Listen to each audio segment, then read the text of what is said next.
অনেক দিন আগের কথা। এক জঙ্গলে ছিল এক বাঘ। সে ছিল খুবই হিংস্র। আর সেই জঙ্গলের পাশেই ছিল এক ছোট্ট গ্রাম। সেই গ্রামটিতে এই বাঘ মাঝে মধ্যেই হানা দিত।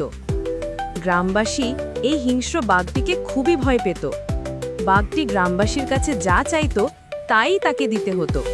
যদি তার কথা কেউ না শুনতো তাহলে সে গ্রামটিকে লণ্ডভণ্ড করে দেওয়ার হুমকি দিত।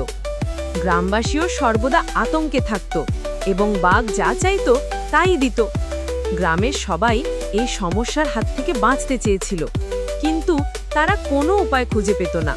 কারোরই সাহস ছিল না বাঘটিকে মোকাবিলা করার। একদিন জঙ্গল থেকে হঠাৎ বাঘটি গ্রামে এলো। গ্রামের সবাই চুপ করে বাঘের ভয়ে এখানে সেখানে পালিয়ে গেল। এমন সময় বাঘটি এদিক ওদিক হাঁটাহাঁটি করে একটি রান্নাঘরে ঢুকল। রান্নাঘরে ঢুকে সে দেখল হাঁড়িতে মজাদার একটি রান্না হচ্ছে। বাঘ হাঁড়িটি নিয়ে খাবার খাওয়া শুরু করলো। খাবার খেতে খেতে বাঘ হাঁড়ির ভেতর মাথা ঢুকিয়ে দিল এবং সব খাবার চেটে পুটে খেয়ে নিল। খাবারটি ছিল খুবই সুস্বাদু, কিন্তু হাঁড়ি থেকে যখন মাথা বের করতে গেল তখন দেখল মাথা আর বেরোচ্ছে না। বাঘটি খুবই ভয় পেয়ে গেল। আতঙ্কে বাঘ এদিক ওদিক ছুটাছুটি শুরু করলো। বাঘের এই অবস্থা দেখে গ্রামবাসী হো হো করে হেসে উঠল, কিন্তু কেউই বাঘটিকে সাহায্য করতে এগিয়ে এলো না।